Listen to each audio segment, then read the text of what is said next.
Good evening, Robert Willick, Rising Sun, Maryland.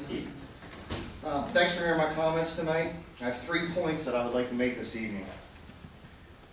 First, I would like to say that I'm not comfortable with Annapolis deciding the fate of private property here in Cecil County. The needs of local people can best be served by local government, period. Secondly, I believe that without a shadow of a doubt, that SB236 and Plan Maryland are tools to implement something known as Agenda 21, with the ultimate goal being that citizens will be coerced to live in tight, highly populated areas.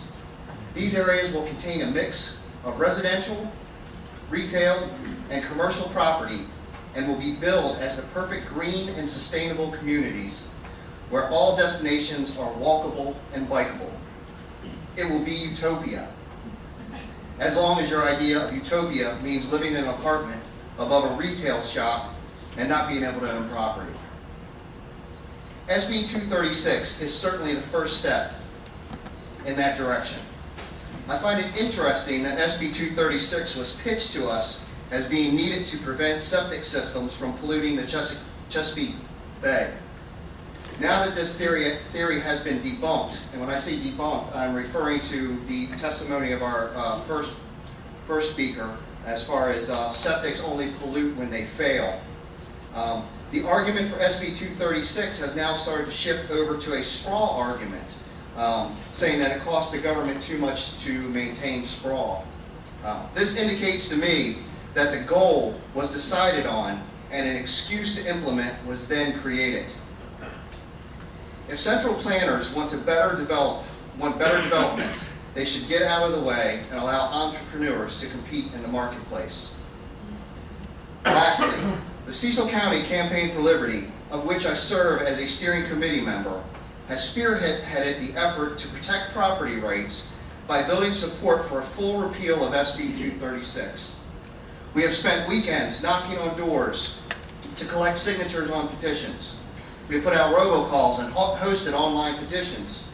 We've spent months lobbying politicians and working with them to get bills introduced into the Maryland legislature. We were successful on that front. We were able to get 3 bills introduced. HB 106, sponsored by Delegate McDermott, which would fully repeal SB 236. HB 252, sponsored by Delegate Schmiegel, which would repeal Plan Maryland. And SB 391, sponsored by Senator Pipkin, which would repeal SB 236 as well. As soon as we received word on the date of these bills would be heard, we sent out emails and used social media to spread the word to get as many people as possible to show up and testify in support of them.